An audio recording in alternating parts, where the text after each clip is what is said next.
All right, joining us are two top stories. Former Deputy Assistant to the President, Fox News National Security Strategist Sebastian Gorka, former Secret Service agent, NRA TV contributor Dan Bongino, and Fox News correspondent at large, Geraldo. Geraldo, you're outmanned, and I'll start with you because of that reason. Outgunned? No. Well, but the thing is, officer, you agree with me.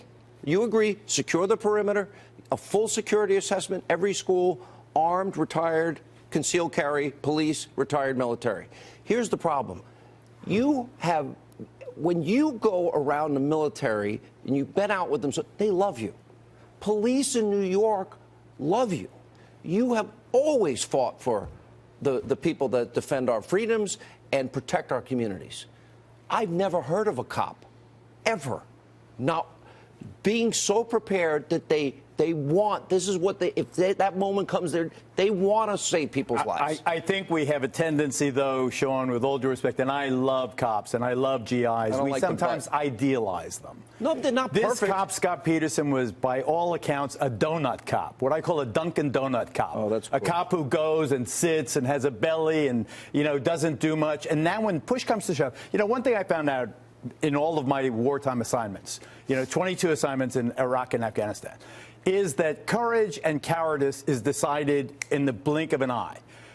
You never know how you're going to respond. Like the president said, he would charge in even if he didn't have he doesn't really know. You only know when it's... Well, he did have an incident that we know about. All right. What I'm saying is, it happens, you either chicken out or you charge in and you're a hero. A Medal of Honor, where they didn't ponder that, and we all have our own self-image. But they are trained, and mentally they prepare for those moments. That's what they train so hard for. That's what the investigation will reveal. Did this chief of the department, the Broward sheriff, Israel, did he have a protocol that insisted to his officers, as most departments have since Columbine in 1999, there's a school active shooter in a school, you run to the action. You don't wait for backup. You don't wait for the SWAT team. You don't secure the perimeter. You go in and try to save the children. If you don't take out the shooter, then maybe you'll stop the bleeding of one of the critically injured children involved. If he didn't give them that protocol, then Israel has to go.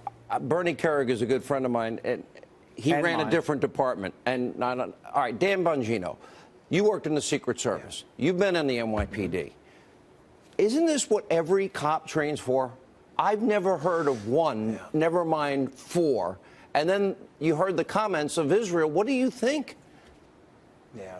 Well, I waited for a while to jump in this debate because I'm pretty confident Florida uses what they call the alert system for school security and responses to school shooting incidents. And, Sean, that system, I believe it involves multiple deputies going in. But here's the distinction. So I wasn't sure if it was the deputy waiting for someone else. But once the report started to come out that multiple deputies responded and still didn't go in, I just want to be clear on this. There is no response to school violence I know of out there that requires them not to go in, set up a perimeter, and wait. Everybody post-Columbine is pretty much taught to respond maximum to the problem right away, but even if you have to bypass away victims. The 39 times they're at this kid's house, or the Baker Act, which in Florida would allow them to institutionalize this kid. There's never been a case, see something, say something. We had every single sign, symptom, and evidence that this was the guy. Dr. Gorka. No. Look, I've said it before and I'll say it again, Sean. Political correctness can get people killed. If these reports are true, that they weren't allowed to enter the building because their body cameras didn't work. I've got a reminder for the sheriff of Broward County. Florida statute on sheriff's powers, Section 5, Chapter 30 says, the sheriff is responsible for the negligence of his deputies. It's not just Columbine. After the Pulse nightclub, after San Bernardino, all police departments around the globe are reassessing their protocols. You don't wait for the hostage negotiation. You don't secure the perimeter. Whether you've got a hard-plated vest in your car or not, whether you've got a long gun, doesn't matter. You enter the building to neutralize the threat. That's the new reality. If this sheriff said, don't go in there because we need your body cam switched on, he must be forced out of office or recalled. I believe that to use the expression negligence, Dr. Gorka, gives too much credit. This wasn't negligence. This was a person making a choice. I hear gunshots going off inside, gunshots fired, gunshots fired, gunshots fired, and you sit there or you hide behind a concrete barricade. That's not negligence. There is I think the president had it right. That was a disgusting response to an emergent situation. This is a no-brainer. You go in, you go to the action, you die going over the berm. Go and try and save a child. Put a tourniquet on a kid. Get that arm. Do something. Do anything other than protecting yourself. Dan Bongino. Yeah, well, listen, Sean, this is more of a reason to allow teachers to arm themselves if they're willing to engage in the training. But that's the point. They had the armed guard. That was Scott Peterson. That's right. That's exactly right. Wait.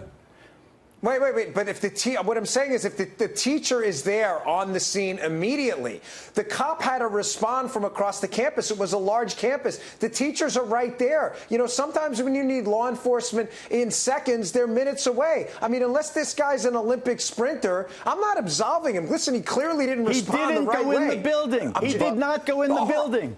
The shooter did go in the building. They went in the building. The teacher was already there. The shooter was in the building. Israel didn't teach these cops to close on the action, he should be fired. Dr. Gorka. Geraldo, the teachers are already there. There's an issue with this question of arming teachers, especially if they're vets. You don't have to be, a tier 1 operator or a classified marksman. Where if there's one person in the building who's simply laying down fire in the direction of the perpetrator, I think it's a terrible idea. It's much harder to kill people. I picture my old English teachers San Bernardino, taking one person had been armed. If one person had been armed in San Bernardino, we might not have had 14 people killed. Dr. Gorka, is you need guards on every floor. You need the perimeter secure. You need a full threat assessment, security assessment. If we do that for every school and we have the manpower and they're on the floor, they're in the building, that's where they should be. Right. Totally agreed. Let's neutralize that threat. Yeah. All right. Thank you all for being with us.